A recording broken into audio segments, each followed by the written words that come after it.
aprender a orar o meditar sobre la oración sobre los perdidos es algo fundamental. Independiente del tiempo que nos tomemos, es un tiempo bueno.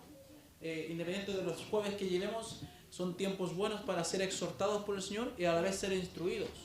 Necesitamos ser instruidos en cuanto a perfeccionar nuestro amor hacia el perdido. Porque si no hay amor, no ha conocido el amor de Dios. Pero si lo hay, tiene que perfeccionarlo.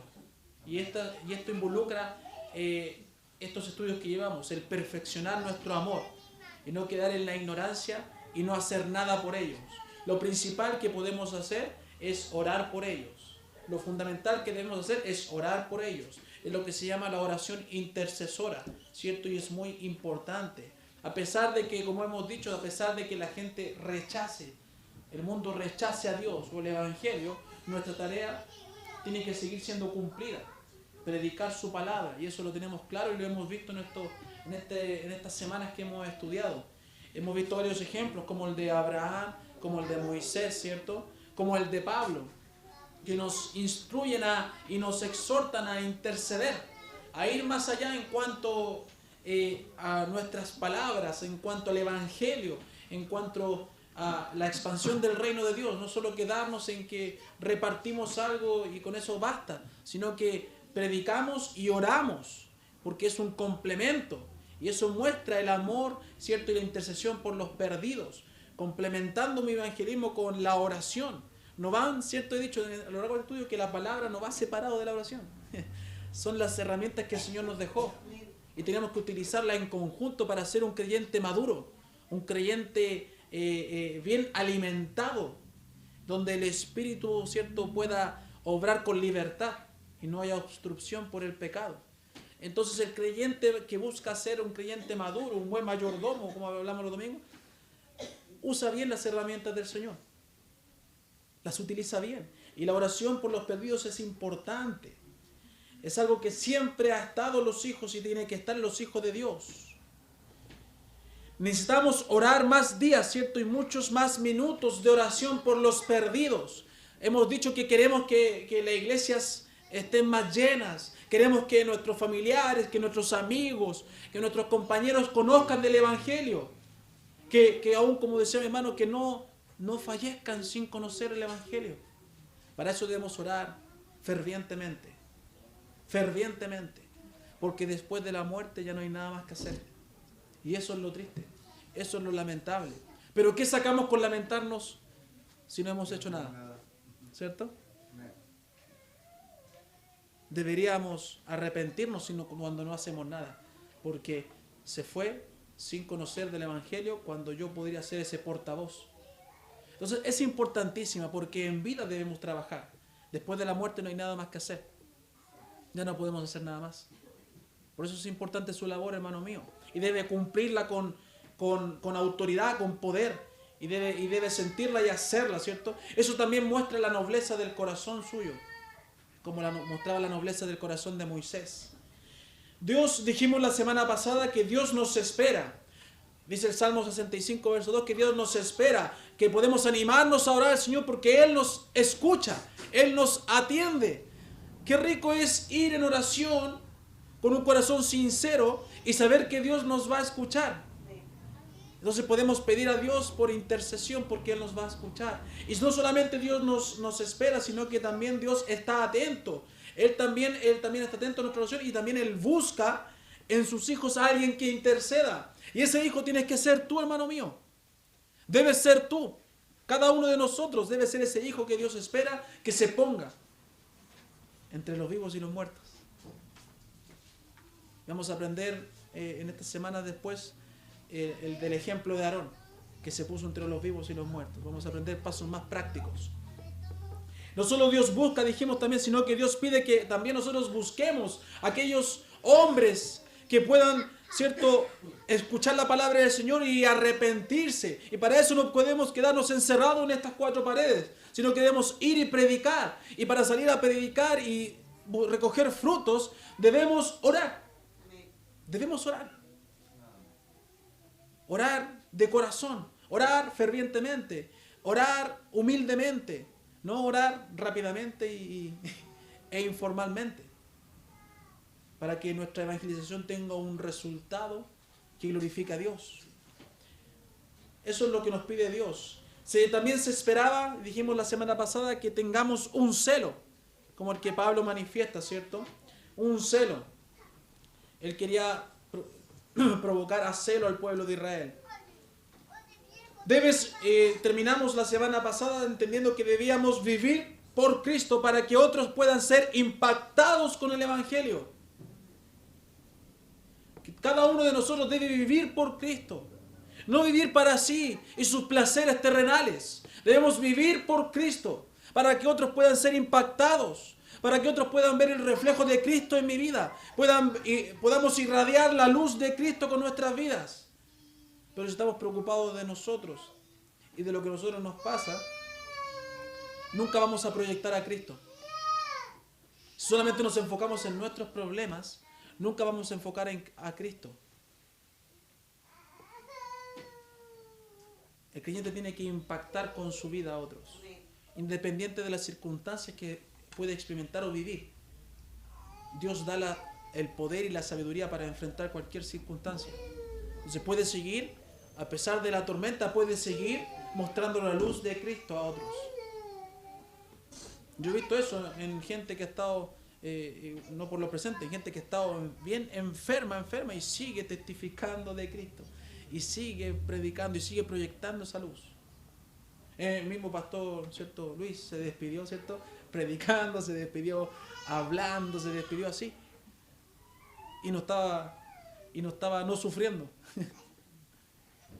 Entonces en toda nuestra vida, y aprovechemos que estamos bien ahora, aprovechemos que tenemos salud, porque es nuestro ministerio llevarlo a cabo, no cuando estemos mal, no acordándonos en nuestros últimos días, sino que toda nuestra vida tiene que ser, ¿cierto?, una expansión del reino del Señor.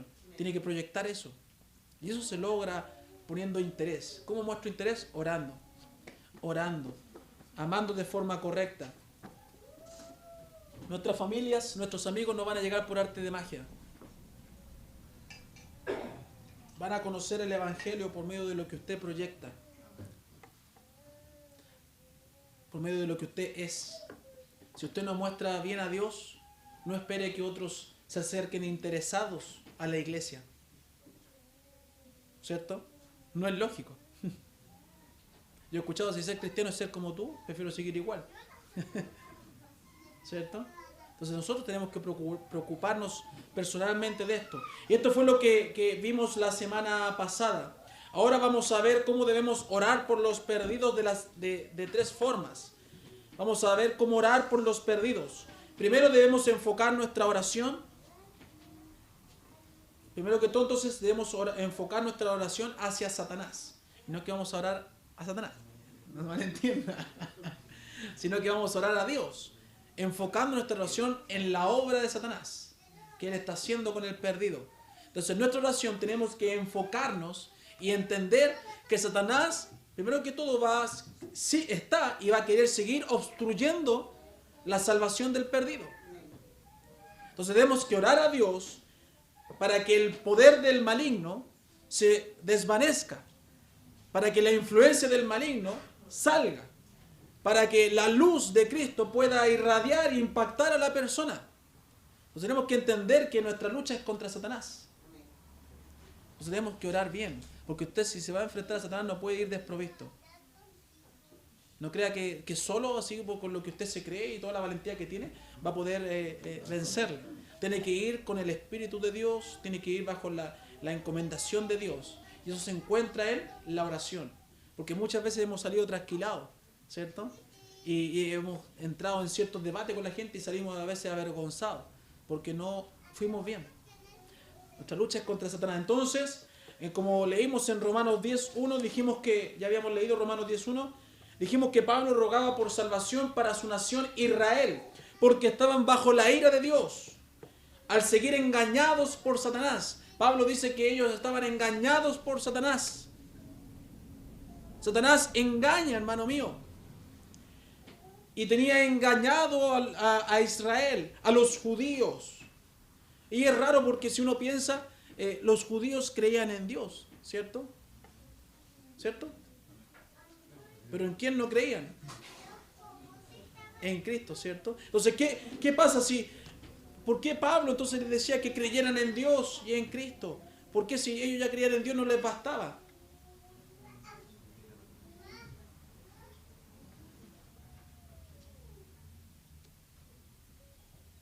¿Qué pasa? Usted se ha preguntado qué pasó con el pueblo judío, qué pasa hoy con el pueblo judío que cree en Dios y no en Cristo. Si ellos creen en el mismo Dios. ¿Se ha preguntado? ¿Qué creen que son salvos o no? No, pero ¿usted qué cree? ¿Que son salvos o no? ¿Por qué no van a ser salvos si... ¿Ah? ¿Por qué no van a ser salvos si creen en Dios? Bueno, si fuera así, si simplemente se hubiera creer en Dios, Pablo no se hubiera sacrificado tanto tiempo por enseñarles acerca de Cristo. De mostrarles la luz de Cristo. Ya que Jesús es la más completa revelación de Dios. Sin Jesús nadie puede entender bien a Dios, ya que Dios escogió a Jesús como puente entre Dios y el hombre. No podemos dirigirnos a Dios por otro medio. Él es el medio, Jesucristo. No hay salvación por otro más que por Jesucristo. Por eso Pablo se esforzó tanto en que entendieran que ahora con Jesucristo podían ellos ser salvos y realmente ser hijos de Dios y no vivir una falsa creencia, no tener una falsa creencia que los mantendría de igual forma bajo la condenación. Y ese es el contexto de Romanos 10, verso 1. Él estaba triste porque muchos iban a perder en su ignorancia, pensando que por creer en Dios estaban bien, pero les faltaba algo que era mucho mayor: creer en Cristo, el Hijo de Dios, el Salvador. Los judíos, como cualquier otra persona, pueden hallar la salvación solo a través de Jesucristo. Mire, Juan 14:6. Juan 14:6. Dice que Jesús les dijo: yo soy el camino, la verdad y la vida. Nadie viene al Padre sino por mí. O sea, ellos se jactaban de conocer a Dios, pero no podían conocer a Dios realmente, si no era a través de Jesucristo. Porque el que conocía a Jesucristo conocía al Padre. El que creía en Jesucristo creía en el Padre, porque Él era la revelación perfecta de Dios, completa de Dios. Y Hechos 4:12, ¿cierto? Nos dice que Él es el puente, ¿cierto? Hechos 4:12, ¿cierto? El mediador, ¿cierto? Y ningún otro hay salvación porque no hay otro nombre bajo el cielo dado a los hombres en que podamos ser salvos. Ese es el versículo. En ningún otro hay salvación. O sea, lamentablemente el pueblo judío y todos los inconversos necesitan que nosotros oremos por ellos. Porque si no entienden que en Cristo está la salvación, todos están bajo la ira de Dios y están en perdición. Están engañados por Satanás. Y ese era el contexto de Romanos. Y sigue siendo el mismo contexto hoy en día. ¿Cuánta gente está engañada? Engañada en no creer en Jesucristo. Hay religiones de las conocidas que no creen que Jesús es el Hijo de Dios. Están engañadas. Y si no creen eso, no son hijos de Dios. Porque esa es la única forma de serlo. Y pues tenemos que orar por ellos y con amor anunciarles las buenas nuevas. Es importante que oremos por ellos para que puedan salir del engaño de Satanás, para que puedan abandonar la mentira. Entonces, cuando yo oro por los perdidos, yo voy a orar a Dios para que Dios los libre del engaño de Satanás. Porque no están así porque quisieran simplemente estar así, sino que están bajo una condenación. Arrastran consecuencias desde el inicio de la creación. Pero necesitan ser librados y pueden ser librados. Yo debo orar por eso, para que Satanás no siga obrando en sus vidas y puedan ser hijos de Dios y Dios empieza a obrar en medio de ellos. Debemos orar fuertemente por esto, porque la obra de Satanás no es algo que con mis capacidades humanas yo pueda disolver fácilmente. Necesito del Espíritu Santo obrando en mi vida para que éste saque del engaño a aquellos que han de ser salvos. Hermanos, hay que entender que los perdidos, y esta es la letra A, ¿cierto? Del número 1. Los perdidos están cautivos. Los perdidos están cautivos. Segunda de Timoteo, capítulo 2. Segunda de Timoteo, capítulo 2. Letra A, los perdidos están cautivos. 2 Timoteo capítulo 2, versos 25 y 26. Dice, que con mansedumbre corrija a los que se oponen, por si quizá Dios les conceda que se arrepientan para conocer la verdad y escapen del lazo del diablo, en que están cautivos a voluntad de él. Los pecadores, hermanos míos, están metidos en una trampa, y es la peor trampa porque es del diablo. Ellos son sus esclavos. El pecado esclaviza, y de igual forma el creyente que no persevera en la verdad, usted sabe que puede ser nuevamente esclavizado por el pecado, porque eso es lo que hace el pecado, esclaviza. Y nos esclaviza a Satanás, no a Dios, a Satanás. Pero ellos están cautivos, los perdidos están cautivos, son prisioneros del diablo, son esclavos del diablo. Si alguno anhela liberación, debe entender que no puede, ¿cierto?, escapar a menos que se arrepienta, lo cual es una dádiva de Dios. Debemos orar a Él de forma fervorosa y perseverante para que los saque de la esclavitud en que están. Hermano, entiéndame bien que usted puede ver películas, reportajes de la esclavitud. Los esclavos tienen miedo aún de la verdad. Tienen miedo cuando se les presenta la verdad o la libertad. No saben si creer o no, porque si creen y se arriesgan y el amo los encuentra, ¿cierto?, su castigo es peor. Los esclavos luchan con el bien y la verdad. El mundo y las personas luchan. Cuando usted les presenta la verdad, van a luchar porque están esclavizadas, están engañadas, tienen temor incluso de que pueden perder o no al seguir o al tomar tal decisión. Todo esclavo presenta dudas de que es la verdad o de la libertad que se le ofrece. Por eso dice el contexto que debemos ir a ellos con mansedumbre. Corregirles, o sea, significa entrenarles en lo correcto, llevarlos a la madurez espiritual. El objetivo es que las personas se arrepientan y conozcan la verdad de Cristo. Debemos entender que están esclavizados y sacarlos de esa esclavitud es difícil. Gracias a Dios, Cristo ya pagó el precio por esa esclavitud, pero que ellos puedan entender es difícil. Que ellos puedan dejar todo lo que tienen es difícil. Que sientan miedo lo hace más difícil. Por eso debemos orar bien para que el Espíritu les dé la seguridad y los convenza de pecado, de justicia y de juicio. Y les dé toda esa claridad. Debemos orar, hermanos míos, para que el Espíritu pueda hacer su obra. Mateo 12, 29, miren lo que nos dice. Mateo 12, 29. Mateo 12, verso 29. Porque, ¿cómo puede alguno entrar en la casa del hombre fuerte y saquear sus bienes si primero no le ata? Entonces podrá saquear su casa. ¿Sabe, hermanos míos? Nos muestra que la solución a todo este contexto de este versículo, nos muestra que la solución a esto, a las vidas de las personas, es Jesús. Al nacer Jesús, ¿sabe lo que ocurrió? Al nacer Jesús, el poder de Satanás y su control se vieron trastornados. Él vino a saquear la casa de Satanás, él vino a atarle. Poco a poco le ata, hasta que un día será atado completamente y echado, ¿cierto?, al lago, ¿cierto?, de fuego. Jesús vino a eso. Jesús es la solución para sacar al hombre de la esclavitud. Poco a poco, ¿cierto?, como le dije, él fue atando a Satanás. Cuando él venga repentinamente, lo hará rápida y completamente. Y la maldad no pervertirá más la tierra. Jesús tiene el poder total sobre Satanás y sus fuerzas. Podemos entonces y debemos orar para que los que están cautivos salgan de su cautividad. Si Jesús, con su venida a este mundo, nos ha dado y nos ha traspasado ese poder y esa confianza, nosotros podemos orar con total seguridad. Porque Dios porque el Espíritu, ¿cierto?, por medio de Cristo, puede hacer su obra. Pueden sacar a las personas de su cautividad. Entonces debemos orar, porque ya hay libertad para eso. Hay una libertad ofrecida por Cristo. ¿Me entiendes?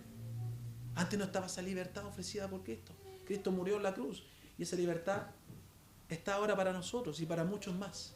Debemos orar para que muchos más sean libres. Debemos orar, hermanos míos. Los perdidos no solamente están cautivos, sino que también están cegados. Letra B, están cegados. Segunda de Corintios 4, verso 3 al 4. Segunda de Corintios 4, 3 al 4. ¿Quién puede leer Primera de Corintios 2, 14? Primera de Corintios 2, 14. Segunda de Corintios 4, verso 3 al 4 dice: pero si nuestro evangelio... A ver, espera. Segunda de Corintios 3 al 4.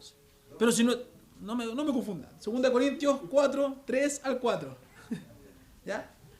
Pero si nuestro evangelio está aún encubierto entre los que se pierden, está encubierto, en los cuales el Dios de este siglo cegó el entendimiento de los incrédulos, para que no les resplandezca la luz del evangelio de la gloria de Cristo, el cual es la imagen de Dios. ¿Quién cegó el entendimiento? El diablo. Están cegados por Satanás. Entonces nuestra oración por los perdidos tiene que ser para que Dios, ¿cierto?, abra sus ojos. Por eso tenemos que orar en contra de Satanás. Señor, abre los ojos, porque Satanás los tiene cegados. No están cegados porque sí, están cegados porque Satanás los ha cegado, los ha engañado, los tiene cautivos. Señor, saca a Satanás.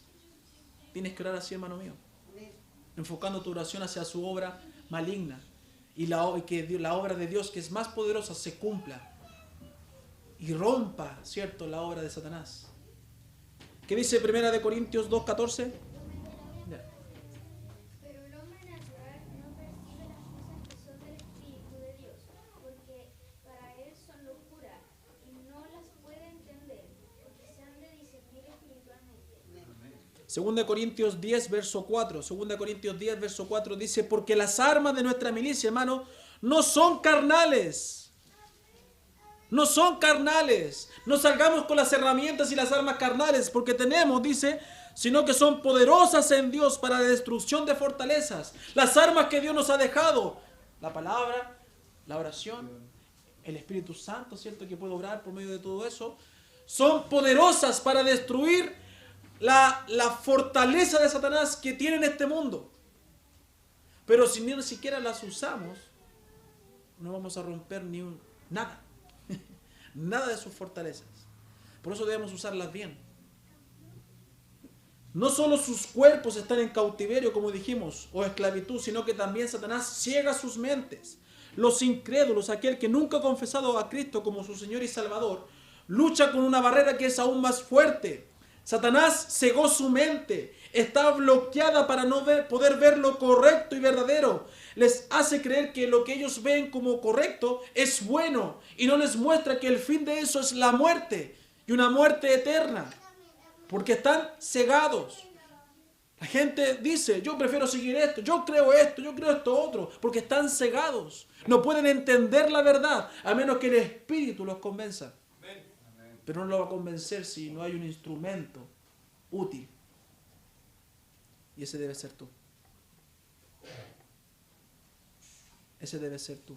Porque Dios quiere trabajar, la Trinidad quiere trabajar en conjunto con sus hijos como instrumentos útiles.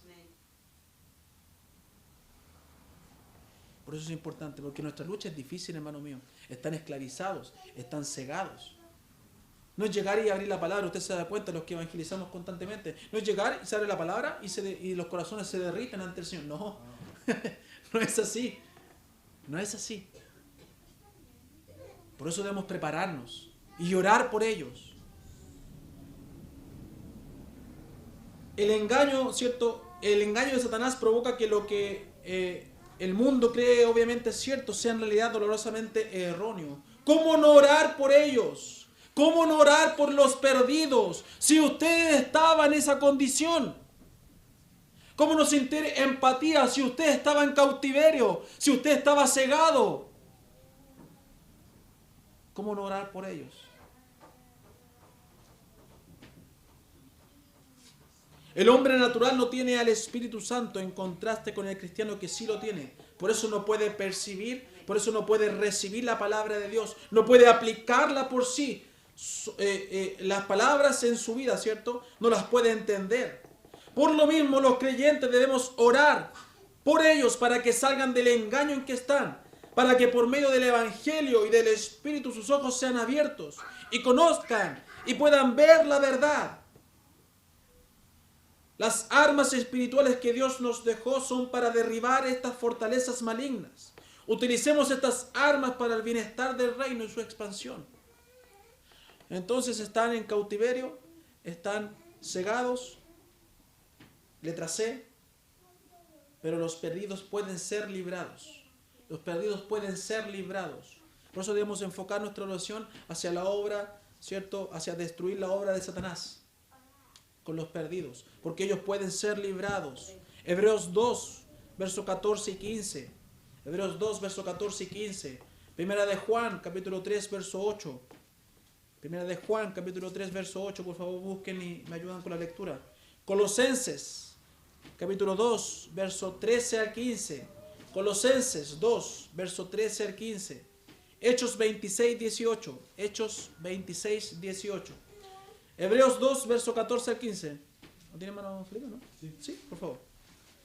Así que por cuanto los hijos participaron de carne y sangre, él también participó de lo mismo, para destruir por medio de la muerte al que tenía el imperio de la muerte, esto es, al diablo, y librar a todos los que por el temor de la muerte estaban durante toda la vida sujetos a servidumbre.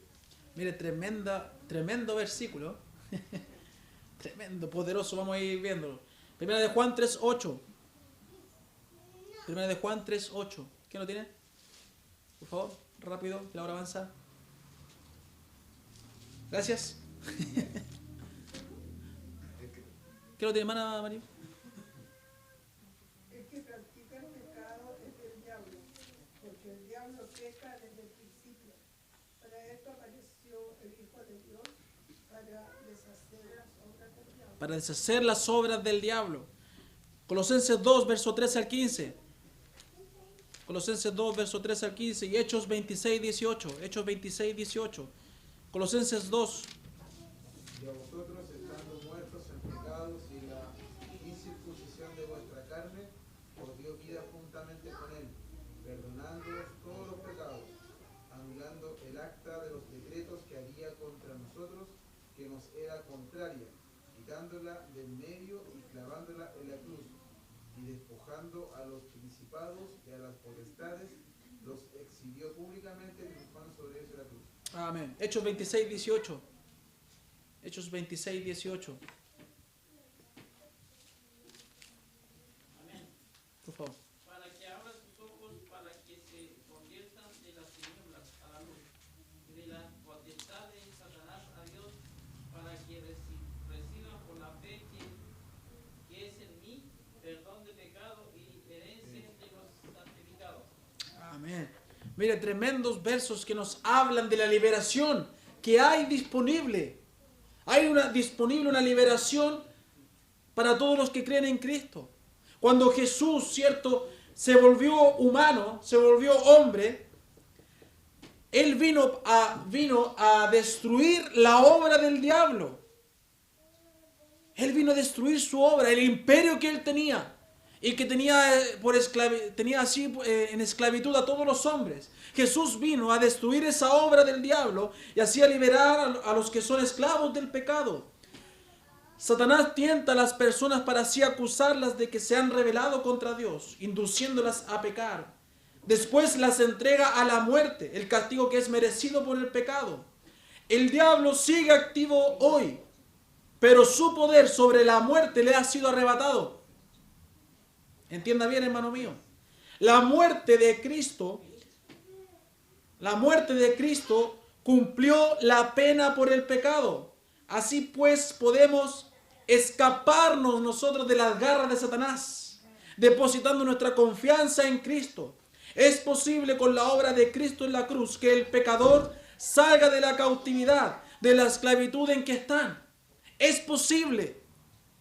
Pero para que se haga posible y llegue a su alcance, los creyentes deben orar y predicar su palabra. Dice Efesios 4:8 que dice que Él llevó cautiva la cautividad. Esto es cierto, nos muestra que Jesús, en su crucifixión y resurrección, obtuvo la victoria sobre Satanás, obtuvo la victoria sobre la muerte, obtuvo la victoria sobre el pecado, y estos serán juzgados y condenados. El propósito de la venida de Cristo fue entregar y otorgar libertad, deshacer las obras de Satanás. Él dice que las clavó en la cruz. No solamente nuestros pecados se perdonaron en la cruz, sino que también se eliminaron todas las normas que nos condenaban a la muerte por el pecado. Se eliminaron y se abrió otra ventana, otra posibilidad, la vida en Cristo, la vida eterna. Satanás y sus fuerzas creyeron que la cruz era la derrota de Cristo. Eso creía Satanás.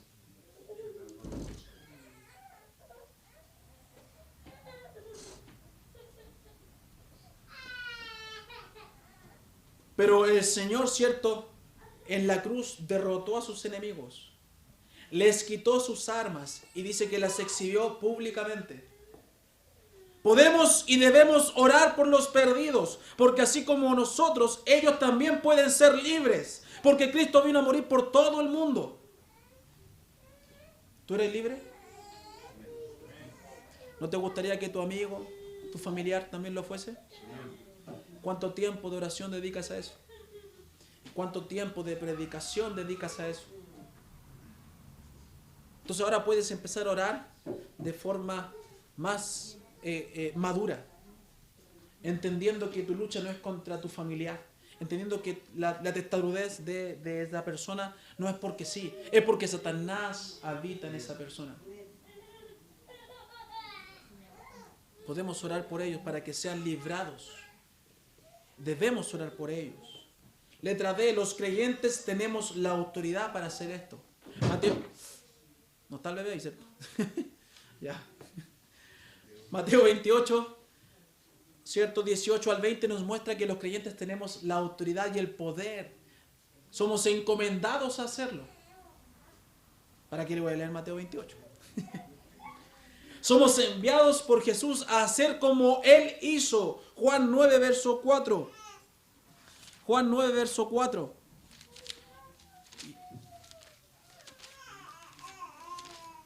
Dice, me es necesario hacer las obras del que me envió, entre tanto que el día dura, la noche viene, cuando nadie puede trabajar. Y del 17, verso 18 de Juan 17, verso 18, dice que, como tú me enviaste al mundo, así yo los he enviado al mundo. El Señor entregó a la iglesia la autoridad en la tierra para atar y desatar, para evangelizar, para bautizar, para hacer la obra que Él hizo en la tierra y aún hacer obras mayores que Él en cuanto a la expansión del reino de Dios. El Señor entregó a todos sus discípulos, a su iglesia, esa autoridad, ese relevo, lo tienes tú en tu mano. Por eso debes procurar llevar este ministerio de buena forma. Y no orando y no predicando no es una buena forma de llevarlo. Es no cumplir lo que Dios te ha encomendado. Somos los encargados, tenemos en nuestras manos el ministerio de la reconciliación. ¿Se acuerdan de eso? Ministerio de la reconciliación. Debemos ejercer nuestra responsabilidad, nuestra labor con responsabilidad y amor primeramente a Dios y al perdido. Hermano, el cautiverio en que están las personas, pueden ellos ser libres. Hay libertad, hay una emancipación dada por Cristo. La ceguera que ellos tienen puede ser removida porque hay iluminación. Porque Dios y Cristo principalmente ha provisto de libertad, ha provisto de luz para el perdido, para las almas que están perdidas. Entonces nosotros nos queda solamente ser los instrumentos de esto. Los transmisores de todo esto que está otorgado por Cristo. Entonces debemos procurar empezar a orar de una forma más madura. Es tiempo, hermano, de que reclamemos y nos apropiemos de esto. literal, verdadera y completamente por fe. Tenemos que tomar lo que por derecho es del Señor y nuestro. Tenemos esta palabra para repartirla por todos lados. Tenemos la oración para abrir puertas. Utilicemos esta herramienta que Dios nos ha dado para la salvación del perdido. Dejemos de tener, como he dicho todo este tiempo, oraciones egoístas e infantiles, egocéntricas. Y empecemos a utilizar la oración como un medio poderoso para la expansión del reino de Dios. Utilicemos la oración para cosas correctas. No digo que no ore por usted, pero al principio de estos meses, de estos estudios, orábamos simplemente por nosotros. Y ya hemos aprendido que debemos orar por muchas otras cosas más. Y principalmente por los perdidos. Y nuestra oración va a demostrar, primero que todo, el amor a Dios y el amor al perdido que tiene que estar en el creyente. Va a mostrar la nobleza de su corazón. El amor al prójimo. Si no muestra esto, es porque no ha conocido el verdadero amor. Y nuestra oración es vacía. Es vana.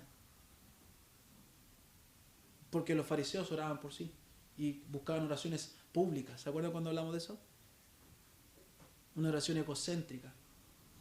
No tenemos que tener ese tipo de oraciones, sino que demostremos, ¿cierto? Y roguemos porque Dios nos utilice y su reino crezca.